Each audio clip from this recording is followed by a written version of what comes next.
Il est 6h46 sur Europe 1. Nous ouvrons le kiosque avec vous, Thomas Soto.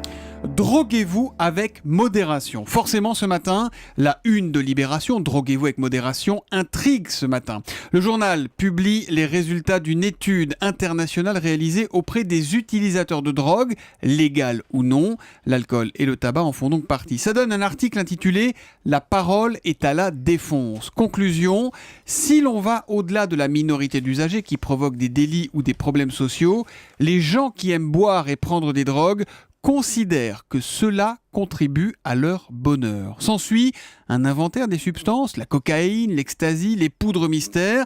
On lit ça, Julie, et pour tout vous dire, on reste un peu interdit à se demander ce qu'ils ont pris à Libé pour faire 3 pages là-dessus, d'autant qu'à aucun moment, ils ne donnent la parole à un médecin, un toxicologue qui pourrait, par exemple, utilement remettre tout ça en perspective. Certes. Alors, ce pas de côté mis à part, c'est bien sûr l'Ukraine qui inquiète ce matin dans vos journaux. Les mots sont le plus souvent simples. L'escalade en une de La Croix, regain de violence dans Ouest France, l'engrenage pour le Républicain Lorrain. Direct Matin y va plus franco et s'interroge. La guerre civile, point d'interrogation. L'opinion, elle fait de la politique et se demande en une, à propos des très mauvais sondages de François Hollande qui ont fait l'actualité ce week-end, jusqu'où tombera-t-il ? Et puis il y a quelqu'un qui semble savourer tout ça, et c'est Aujourd'hui en France qui nous le raconte. Le quotidien qui a retrouvé l'homme qui pense être à l'origine de la débâcle de la gauche aux dernières municipales, et c'est... Nicolas Sarkozy. Il est persuadé, Julie, que son texte dénonçant les écoutes dont il s'estime victime, texte qui a été publié 3 jours avant le premier tour dans le Figaro, aurait dopé l'électorat de droite. « Je fais une tribune, tout s'arrête », dit-il. Et il faut l'entendre, écrit le quotidien, égrené de mémoire par cœur les scores du Figaro ce jour-là.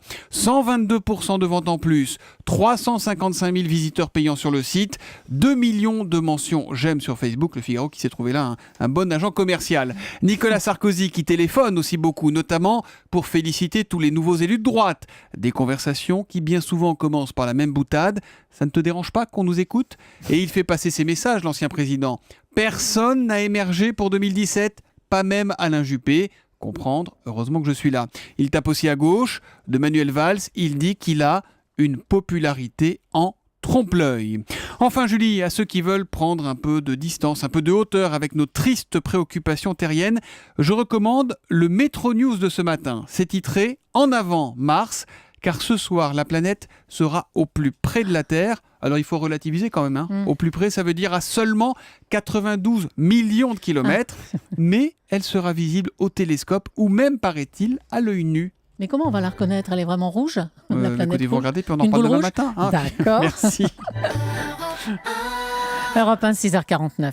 À la une des régions, votre rendez-vous quotidien avec une actualité régionale et avec vous, Émilie Bonneau. Émilie, la police se met aux réseaux sociaux dans Presse Océan. Expliquez-nous. Et oui, le journal de Nantes qui titre ce matin « L'humour de la police interpelle » sur Twitter.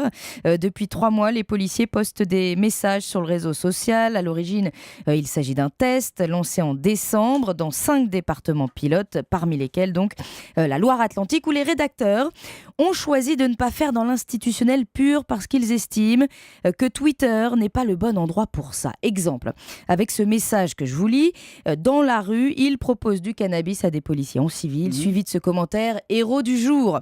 Ça reste gentillet. Et puis il y a aussi cette photo d'un poteau avec ce tag « Nique la police » écrit N-I-K-E et cette remarque « Non, la police nationale ne sponsorise aucune marque ni aucune enseigne ». Ce sont les policiers qui tweetent ça. Exactement. Incroyable. Voilà. Alors personne ne se plaint de ce ton léger, on va dire, mais parfois il a fallu présenter des excuses, mais ce n'est jamais allé très loin, nous dit Presse Océan. Le compte Police Nationale 44 a déjà plus de 2000 abonnés. On est entré dans un nouveau rapport avec la population, assurent les responsables.